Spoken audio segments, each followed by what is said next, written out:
Now we left Bruno in a full fleece this year, reason being with age that grows slower and slower, okay?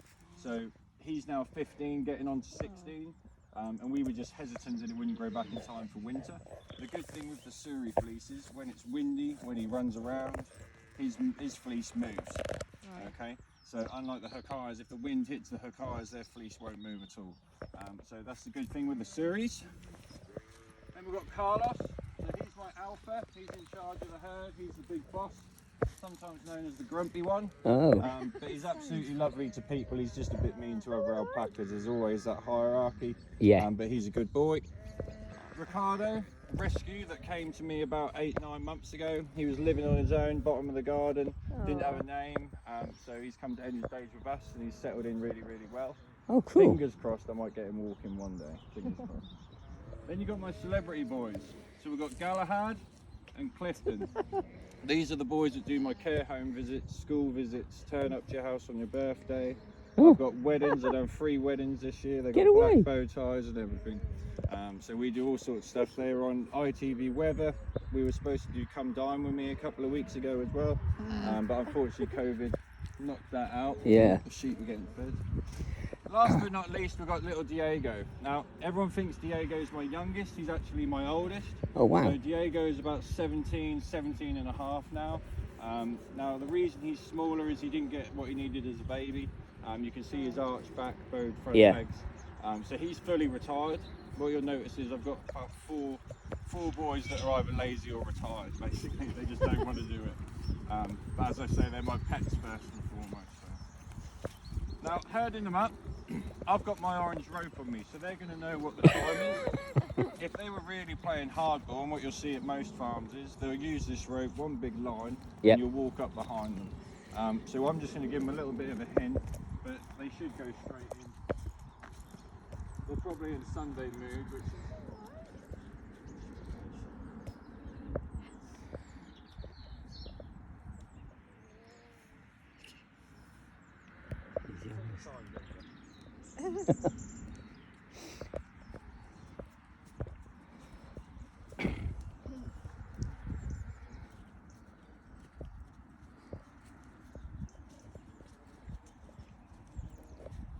They know where they're going. Yeah. Don't expect this at every alpaca farm, I can assure you. It used to be 10-15 minutes, but they see my orange rope, they know what the time is. The next bit's their favourite because they get a bit of grub. So they're pretty good nowadays. If anything, you're too well behaved sometimes. Lots of room in there, come on.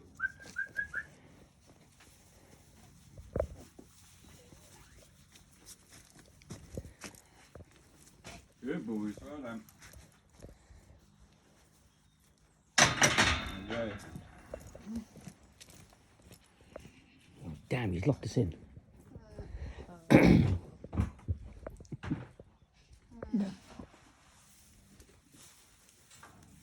so give them a little bit of grub though. So this is their favourite bit. If you hold your hands up nice and flat, you can see they've made a mess of their bucket. That's the thing, they won't drink much in the winter. I was topping these up 4 times a day when we had that hot spell. But now the only reason I give them fresh water is because they mess it up, basically. Now if you can avoid my black buckets, just go either side for me, that'll help a little bit.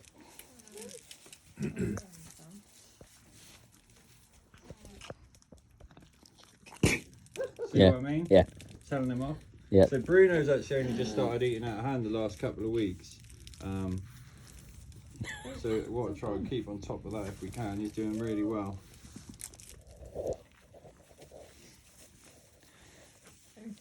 The place we went before, they were, all the alpacas were just like roaming out in the field, so they just ran off all the time. There was quite a lot. I think she had about 30, didn't she? Yeah. I know a lady, she basically, for example, she got some alpacas and she was like, oh, my alpacas don't like me, they never let me stroke them and all of that sort of stuff. Now, they're never going to. They're not that type of animal, okay? You say you're used to horses, you're never going to walk up to an alpaca in a field and stroke it. No. Never. no matter how many years you own it. Yep. They're just not that type of animal. And some people don't like that. They want the little cuddles and stuff. And alpacas, although they look cuddly, they don't really want to be touched, in all honesty. Well done, Diego. Good boy. And then they'll get proper breakfast. They're small. They didn't seem that bothered, to be fair. Blimey. That's what you can do, Yeah, they are very skittish, aren't they? They're very sensitive, yeah. Now you see this good example for you. So that is called sour jaw. Now he's going to have that for about 10 minutes, and that is literally because he's spat and because the spit tastes so revolting. He now won't close his mouth for about 10-15 minutes. So usually if you walk around the corner, you can see who's been fighting. That's a giveaway sign. But I've heard of people calling the vet because of it. So that is just going to disappear in about 10 minutes. That is just because his mouth tastes rank at the moment. You're not going to film the whole thing, are you? Well, You can. ish. Do me a favour, do not put it on social media. No, For it's, everyone else. no, it's for our own. I'm not even on there, so. Come on Yeah. then, up you get. Oh. Carlos is grumpy sometimes. Clifton, you know you're my example alpaca. Bit more. So what you had there is called Camelibra. Now Camelibra is really important as part of the alpaca diet, okay? These guys are obviously used to South American grass, Norfolk grass being very different. So Camelibra is really important, minerals, vitamins. Then they get Fibergest. Now Fibergest is more their nutritional feed. Now you can see the size of my boys, they're not skinny, okay? Because we are on clover. Clover is really rich, it's like chocolate for alpacas, okay? Which is why my boys are slightly overweight. My shearer said they're all happy, which is a polite way to say they're fat, basically. But yeah, they're not really supposed to be this round. Clifton is overweight, but I've tried my best to try and slim him down, and it's just the grazing I'm on. I would prefer more grass, but I've got clover. As well as that, they got their hay rack in the corner, and as long as you got all those three things, really, yeah, you're good. I've heard of some people chucking some goat food and stuff. That isn't really good enough. They need Camelibra, and there is other certain types. You haven't got to use Camelibra, but that's what I choose. Now, the most common question is, what's the difference between alpacas and llamas? Anyone know? No? So basically everyone comes to the fence and goes, look at the llamas. I just ignore them now. The llama's bigger, aren't they? Definitely, Yeah. So llamas are up llamas, here, yeah. looking at me eye height. These guys are really the small, cuter ones. Llamas, bigger, stronger. They're your pack animals. They're the ones that hold your equipment and stuff like that. Now, I'm looking to get llamas because I can then point and show people the difference. That'll just make my life 10 times easier. But they are a lot bigger and stronger. And although llamas do have a lovely fleece as well, it's nowhere near as good as alpaca, okay? So these guys are bred really purely for their fleece. Now, 2 more seconds, Clifton. My boys are pet quality, okay? Cover your ears, Clifton. But basically, when they're born, they've got this lovely saddle on them.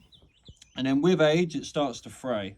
Now, his saddle is literally about the size, about that, down the middle of his back. Yeah. Because with age, that's got higher and higher and higher, and fray. So if we were to shear them and make a lovely scarf out of that, that'll look beautiful, but it'll be itchy, okay? So that'll then start to itch our skin. He's in a grump this morning, apparently.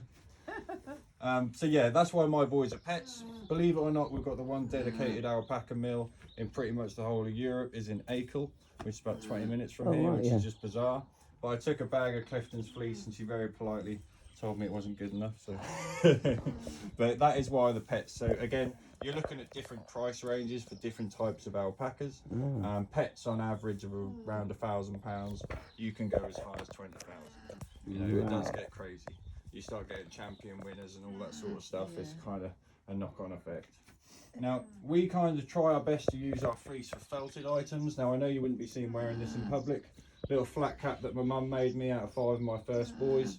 Now, I just wanted something quirky for me out of my boys. I had a business awards last year at Carroll Road. Mum made me a black bow tie using Franco's fleece. I've got a black flat hat and a grey one, which I do keep nice. This poor thing's lived in the shed for a few years. We make key rings, Christmas baubles, do workshops where people make stuff as well. So it's trying to use it to the best you can. Another one is like the bird feeders, filling them with alpaca fleece. People buy them, hang them in the garden, then birds take it for nesting. You know, you sell that 3-4 quid. So it's little things, but put it this way, they get sheared every year. May time, I'll still have bags and bags of fleece left, okay? So don't think you're going to get alpacas and make loads of money off their fleece, because it just doesn't happen. Yeah. You compare them to sheep, you're looking about 35p of fleece now for sheep, and it'll cost you £1.70 to get it shorn. These guys are 30 quid each to shear. So you know, I've got 10, that's quite a large number. I've got friends who have got 150, you know, at 30 quid each, you know about it once a year. So I did try and learn myself, but it's just nothing that you're going to pick up in you want to basically go out with a shearer for a few years and follow before you feel like you're ready to do it. I tried doing it myself once, and honestly, most stressful day in my life. Yeah. I now use a lovely lady. She basically comes from the Cornwall area, and she'll go around doing all the pets. And she's really nice, because she'll do one, have a cup of tea, have a chat, do another one, really chilled out. Some people use the Aussies and what have you. There's lots of different people about who do it. But if that's okay with you, what we're going to do is we're going to take out Carlos and Marley. Is that all right? All right. Super. I'm going to just show you on Clifton, because he's my example alpaca most of the time, just because he does stand there very nicely. Bruno, don't make a run, Clifton. You probably noticed we just have boys. Yeah. So another thing really important, it's an opinion thing, but this one is the best opinion. You shouldn't have boys and girls together. Yeah. Okay. So boys will basically, if those sheep were female alpacas, these boys would go through that fence to get to them. They could easily jump these fences from standstill if they wanted to. Wow. And if you're breeding alpacas, you have boys and girls out of sight, out of mind, basically. That's the kind of rule.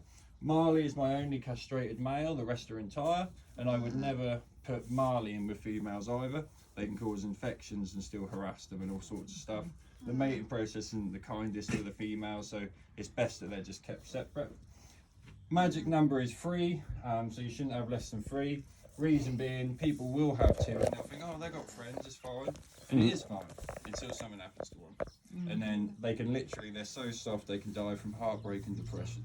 They are that bad. So if you got 3, you got that magic number. If you lose one, you either get another one or you sell the both. That's the thing with alpaca ownership. Either I have kids and they're inheriting these, or eventually I'm going to have to sell 2. Do you know what I mean? Because you can't just go down to 1 and call it a day. Yeah. This is quite a hard decision, I'd imagine. Yeah. Right, so when we're walking, 2 hands nice and loose on the lead, this side off the ground so you don't trip over. Horsey people come here and they'll tend to keep that tight because they're pulling horses, a lot bigger, a lot stronger. The more you keep that tight, and if they think they're being dragged, they're going to fight you, okay? So they want it nice and loose. With that said, they will stop and stare at hedges for hours, okay, if you let them. So I call it the bungee effect. So you go, good boy Clifton, little pull. As soon as you put the foot forward, you loosen it. Little pull. You're going to come, little pull. And loosen, okay? So it's that sort of thing. We're not going to yank on them. We're not going to constantly drag them. They are one of the slowest animals on earth, okay? So don't expect to go anywhere quick. Some people turn up thinking they're going to get dragged down the road. You're not, okay? Stroking wise, their heads are off limits. Please don't go for their heads or their faces. Although I do smarten them up when I have to for weddings and cut the hair out their eyes and all that sort of stuff, but they don't like hands towards their faces. Everyone wants to stroke them like a dog. But if you stroke them on the necks, on the backs, they're actually nice and dry for you today. Clifton will let you give them a hug. You know, they're good as gold, and it's just about slow movement. So when we have kids, for example, I have to say, look, just chill out nice and slow, because they want to rush and grab. Yeah. So it's just nice and chill, and if they see your hands coming, it's better. Another habit people have, you're walking along and they'll randomly touch them back here. You do that, they don't know who it is, so they're going to either turn around and spit or they're going to kick. So if you're up here, then you're all good. So Clifton does the care homes. He sometimes leans into people in wheelchairs and known for giving kids kisses and all sorts of stuff. Do you know what I mean? So you start to learn your alpacas, and they've all got different personalities and stuff. You got the day off, pal. All right. You can hear the humming. So the humming is completely normal. If you Google alpacas humming, it's not very helpful. It basically says they're happy, sad, bored, content, every feeling under the sun. Now, it's all about the pitch, okay? So the higher the pitch, the more stressed they are. They make it quite obvious when they're unhappy, I think. So that is probably, he's just heard my chat so many times, to be honest with you. In the field next door, so we do have, that's like a free for all for dogs to socialise. So if we see huskies, Alsatians, these boys used to make an alarm call to warn the others of danger. Yeah. They don't anymore because they're used to seeing dogs. But that is basically to kind of, that's what they do when they feel threatened. When they fight as well, it's a blood-curdling scream. It's horrible noise. But they are dramatic. So the other day they were screaming towards the barn. I was like, what is going on? Neighbour's cat just sat there, you know. So as far as they're concerned, it's a lion and it's going to get them, you know. Now, unlike Galahad and Clifton, because I have to walk certain pairs, that's just how it works. They've got different personalities. Those two love each other. It's embarrassing to the point that if I take Clifton to the vet, I have to take Galahad. Good grief.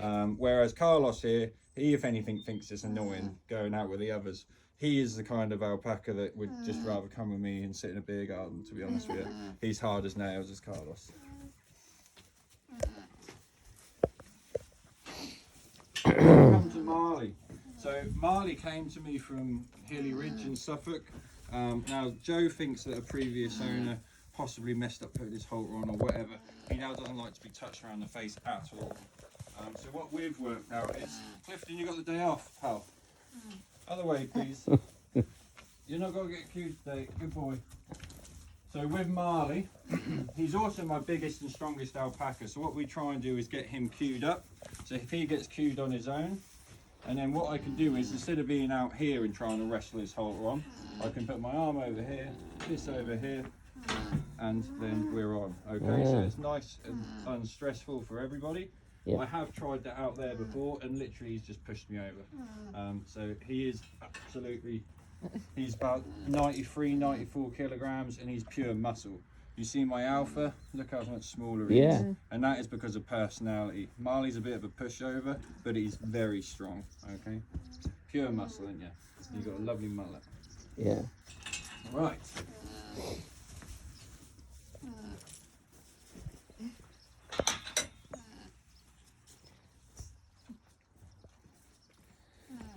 So Carlos is going to lead. Marley's then going to be second. Marley sometimes goes for the overtake. If he does, just let him, that's absolutely fine. And then he'll probably lose confidence and drop back again. When you're stroking Marley, no higher than there, he doesn't not want to be touched near his face, okay?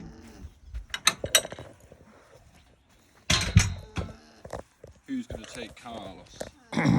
I think Sue should shake Carlos, yeah. So Carlos is very good. I got Carlos about 12, 13 years old. Farmer had him in the field, never halter trained. He's now one of my best walkers. Bruno, who came with Carlos, lovely natured alpaca. You put a halter on him, he will lay down and not get up. And that is what I mean by some of them are built for it, I think, and some aren't. Yeah. And Bruno is not. Nicely. Do you want Mars? Oh, go on then. So Carlos will lead, then Marley, and we're going to head out this gate over here, okay? Left hand side.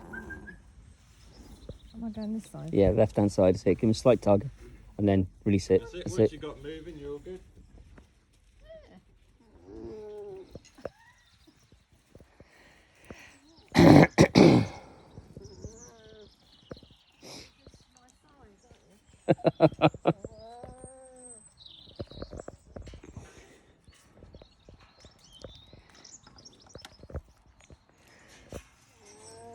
And then you're going to go up and round to the left-hand side, okay?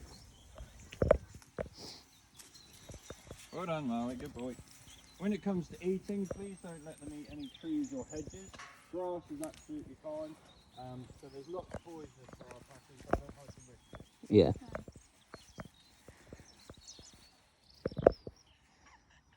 Again, I don't know what the other farmers like you went to. Some people will say, oh yeah, bring carrots and apples and all sorts of stuff. We tend to just stick with alpaca food here. The main reason being, I had a little bit of an incident where Clifton nearly choked on a bit of carrot, and ever since then I just don't do it. Yeah, it's not worth the risk. Apologies about the car.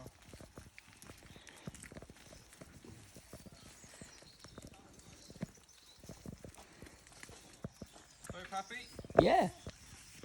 Yeah, they look As I happy. say, they're not the quickest. Some people, you know, find it very slow. If anything, it is a nice little leisurely stroll. Yeah. But they can run about 40 miles an hour. Okay. Oh wow. So do just be aware. A reminder again that if something jumps out of this hedge, they're going to want to go. Go the other way. Yeah. Gulliver, for example, a muntjac deer just jumped out and appeared next to us, and Gulliver took off and he was attached with my customer.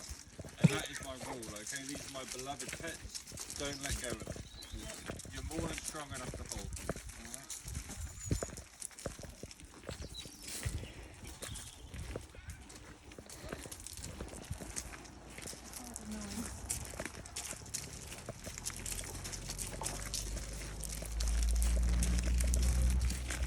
Surprised to get you this one to walk alpacas then, if you Oh like. no.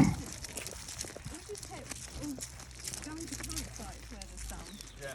but like last year they didn't. She had a lot of boat racing. They didn't do any alpacas working. No. So it is very, like, a lot of people don't do it. I never planned to do it. That was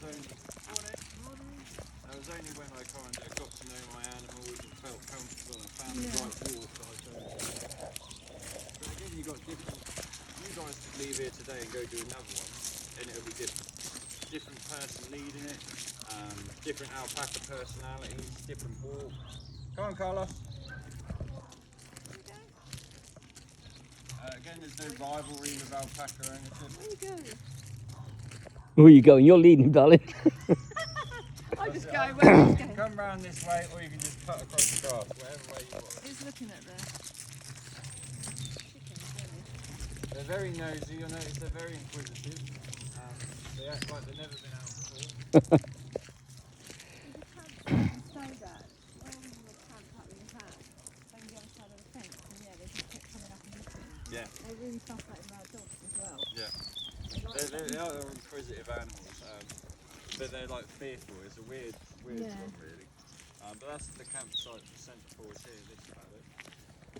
So next to goat.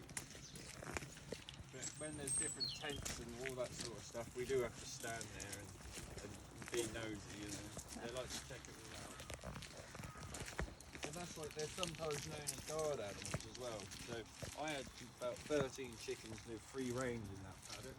And they were no problems at all. About 2.5 years, no problem. And then overnight I lost 9. Do you know what I mean? Oh. So they're guards to a point. I personally think there was a bit of a storm. My boys stayed in the shelter, and then it all kind of happened in that time. But the reason that they're guards is not because they're necessarily going to attack the fox, but more because they're inquisitive, and foxes are quite skittish. So them just approaching the fox, and the fox will go. Yeah.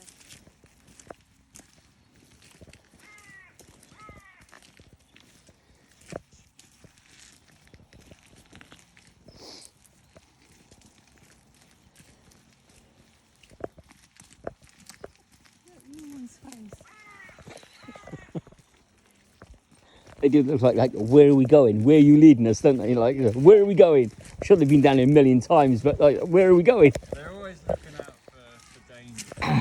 That's why I don't go out if it's like windy, because it's really loud for them. Bushes are moving. Yeah. I think I'm the only farm in the country that closes if it rains, just because my boys refuse to walk in it. They're pampered, really.